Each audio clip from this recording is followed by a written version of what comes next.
Hi, it's Mark Donegan with the Marketing Execution Podcast. Kieran Flanagan's team at HubSpot plugged AI into their prospecting emails and booked 30% more sales meetings with equal or better close rates. Most founders still treat AI like a copywriting shortcut, but Kieran treats it like a GTM engine. I've run enough pipeline to know the difference matters. Here's my conversation with Tim discussing this topic. Tune in, listen up, it's marketing time. Bright ideas sparking, blowing your mind. From strategies to big exec dreams, catch the buzz and join the execution. Marketing Convo.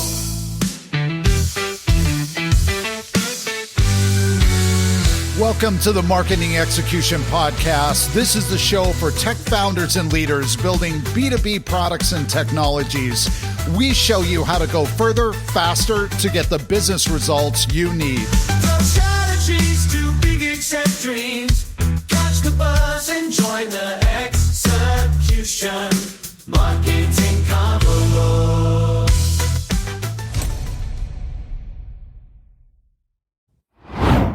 Mark, I've been chewing on something all week.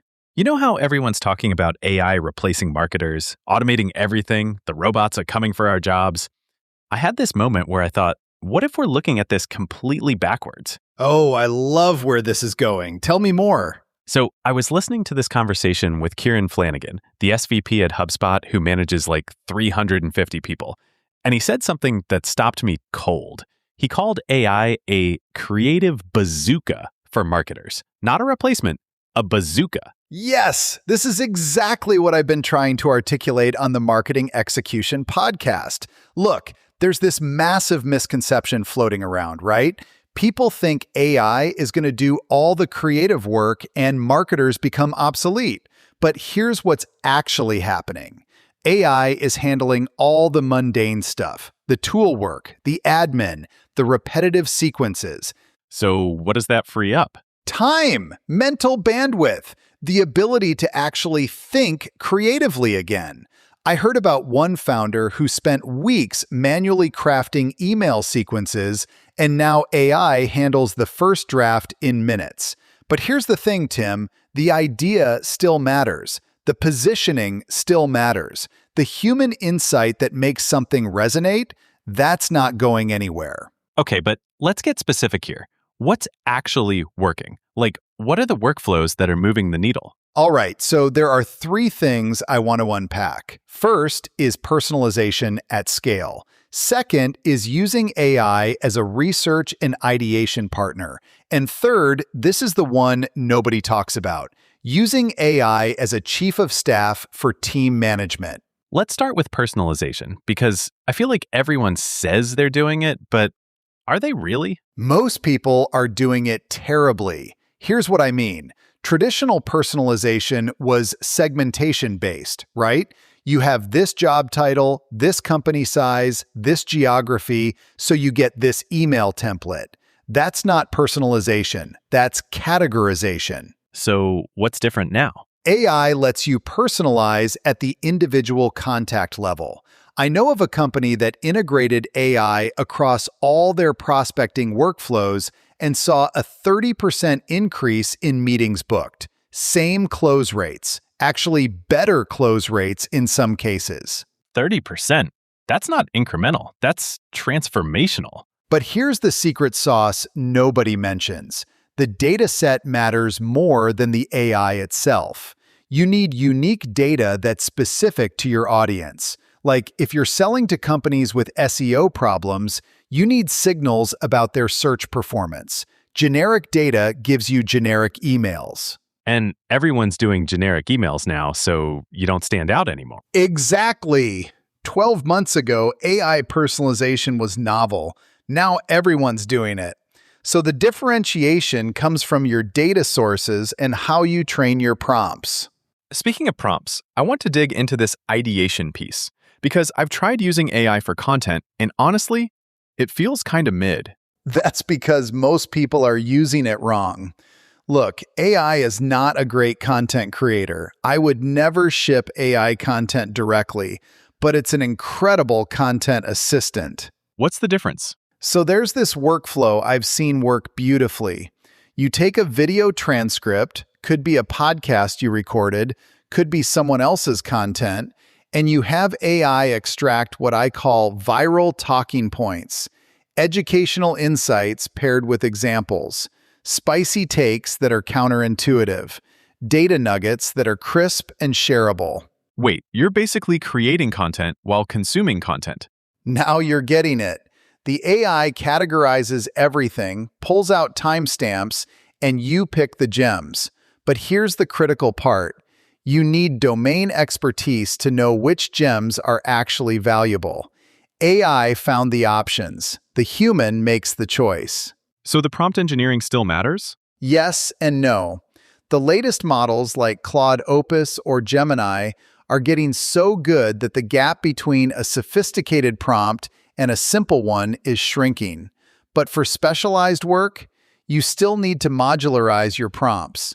One prompt for subject lines, one for the email body, one for the call to action. The compound effect is real. Okay, I have to ask about the chief of staff thing because managing a team with AI sounds either brilliant or terrifying. It's actually the most practical application I've seen. Think about it. As a manager, you're drowning in Slack messages, meeting notes, email threads. You can't keep up. So you give AI access to all those channels and ask it to summarize your week by topic. Like a personal briefing? Better than that, it clusters all communications by topic, pulls out action items, tells you who needs a response, and flags blockers across your teams. I know one leader who uses this to ask questions like, what work streams are trending behind target, and do they have mitigation plans? That's not replacing the manager, though. That's amplifying them. And that is the whole point. AI doesn't replace people with domain expertise and critical thinking. It amplifies them. There was this research study that found people who outsourced too much to AI actually became worse thinkers over time. The key is knowing when to use AI and when to trust your own judgment. Mark, that's fascinating. Let's pivot for a second and talk about what this means for a founder who's just getting started with AI workflows and doesn't have 350 people or a custom tech stack. You know what, Tim? That question hits different for me because here's the thing most people miss. The founder with 3 people and the SVP with 350 people, they're actually facing the same core challenge. Okay, I'm listening, but that sounds counterintuitive. So think about it this way. The challenge isn't the tools. It's knowing when to use AI and when to trust yourself. I heard about this research study that really shook me. People who outsource too much thinking to AI, they actually got worse at thinking over time. Wait, so the power users became weaker thinkers? That's exactly what happened. And this is where it gets interesting for founders. You have something AI will never have: domain expertise, critical thinking, the unconscious knowledge of why you do what you do. The unconscious part. Say more about that. Okay, so there's this concept called context grafting. It's going to be the big AI conversation this year. Basically, you've never written down why you make certain decisions. You just make them. Years of pattern recognition, gut instincts, hard lessons. AI can't access any of that. So the founder advantage is actually their lived experience? Yes, and here's where the small team actually has an edge. I know of a company that tried to deploy AI agents across their sales process. Total failure. You know why? Bad prompts? No, that's what everyone assumes. The agents didn't understand the why behind the decisions. They had the outcome they were supposed to hit, but all the nuance, all the reasons a human would choose path A over path B, gone, completely missing. So smaller teams can actually move faster because they hold that context in their heads. Exactly right. Now here's the flip side. What AI does give you really is a creative bazooka. You're not replacing your brain, you're amplifying it.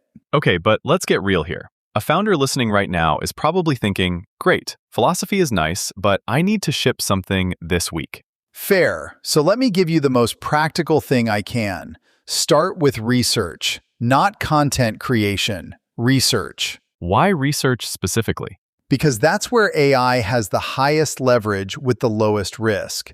I was working on a piece about why marketers need to break free from best practices, and I needed a story to bring it to life, something memorable. And you asked AI for examples? I have this little assistant I built. Took maybe 10 minutes. I told it to find stories that fit my theme, and it came back with Dick Fosbury. The high jumper? Yes! So before 1968, everyone somersaulted over the bar. They had to land on their feet because the ground was hard. Fosbury's school was the first to get foam mattresses, so he tried something crazy. He jumped backwards and landed on his back. And won Olympic gold. Within 10 years, everyone switched to his technique. The technology enabled the breakthrough. Just like AI enables us to try things we never could before. I would never have found that story on my own. But here's the key. I had the domain expertise to know that story was perfect. AI found 3 options. I made the choice. That's the partnership that actually works. So you're saying the founder's job isn't to become a prompt engineer. It's to stay sharp enough to recognize gold when AI surfaces it. And to know when not to use AI at all. I had some really hard problems to work through last week. Didn't touch AI for any of them. I was comfortable doing that thinking myself. That takes discipline, though. The temptation is always there. Oh man, there's this great comparison someone made about vibe coding. You know what it looks like? Tell me. People sitting at slot machines in a casino. Just one more pull and it'll fix this bug. One more prompt and I'll get the perfect answer. And who wins? The house always wins. So Cursor and Claude are the casinos in this analogy. For people without domain expertise? Absolutely. They're just pulling the lever, hoping for a jackpot.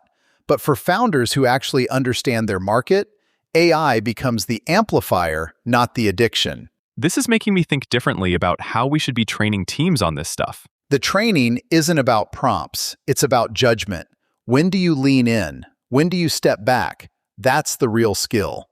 All right, Mark, I feel like we've established why this matters. The amplification versus replacement framing, the domain expertise requirement, the judgment call on when to use it.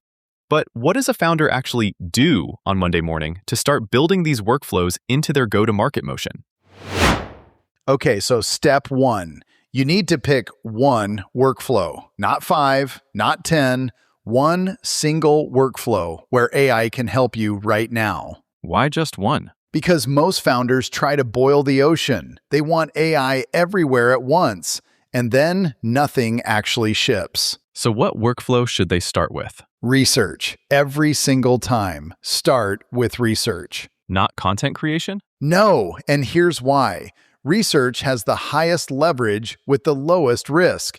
You're not shipping anything public. You're just gathering information faster. Okay, give me a concrete example. So let's say you're writing a piece about why your customers should ditch their old process.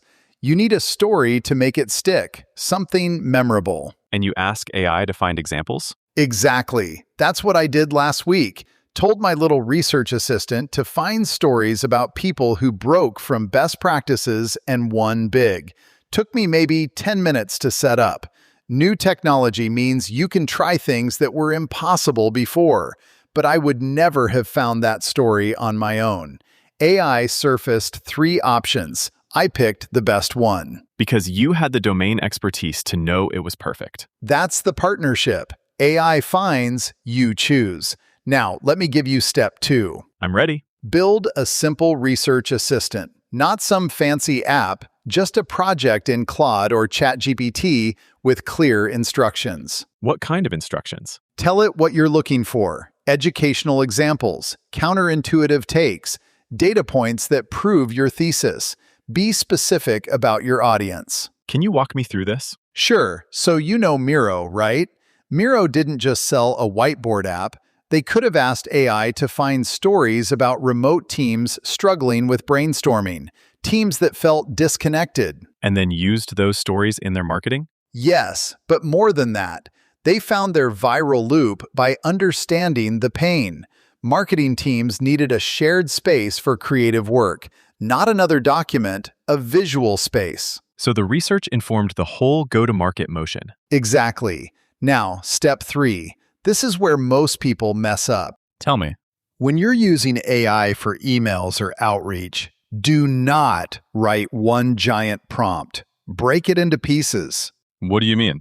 Separate prompts for the subject line, separate prompt for the opening hook, separate prompt for the body, separate prompt for the call to action. Why does that work better? Because each piece has different goals. Your subject line needs curiosity. Your opening needs relevance. Your body needs proof. Your CTA needs clarity. One prompt cannot optimize for all 4. That's like having 4 specialists instead of one generalist. Perfect analogy. And here's a bonus tip. HubSpot tested this across their prospecting emails. They saw a 30% increase in meetings booked. 30%? Just from modular prompts? Well, that plus unique data. They pulled in information specific to each prospect.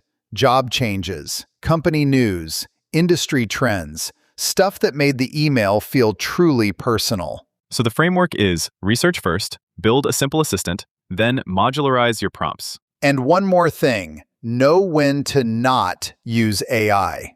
Wait, you're telling people to use AI less? For the hard thinking, yes. I had 3 major strategy problems last week. Didn't touch AI for any of them. I was comfortable doing that thinking myself. I have the context. I know the nuances. AI would have given me generic answers that missed the point. So the judgment call is knowing which problems need your brain versus AI assistance. That's the whole game, Tim. Domain expertise plus AI equals amplification. No domain expertise plus AI equals slot machine. Okay, so let me make sure founders have this locked in. Mark, can you bring it all together? What are the key things we covered today that they need to remember? All right, Tim. We started by reframing what AI actually is for marketers. It's not a replacement. It's a creative bazooka that amplifies what you already know. The mundane work like drafts and research gets handled faster, which frees up your mental bandwidth for the thinking that actually matters. The human insight piece. Exactly. Then we talked about why domain expertise is your real advantage. AI can surface options, but you make the choice. That Fosbury story worked because I knew it was perfect for my audience. AI found it, I recognized the gold. And the tactical stuff. Start with research, build a simple assistant, modularize your prompts. Right, and know when to step back entirely. The hard thinking still belongs to you. Mark, after everything we covered today, what's the one thing you really hope people don't forget? Here it is. AI doesn't make average thinkers great. It makes great thinkers faster. So if you want AI to transform your marketing, start by becoming someone worth amplifying. That's the show, folks. Thanks for listening.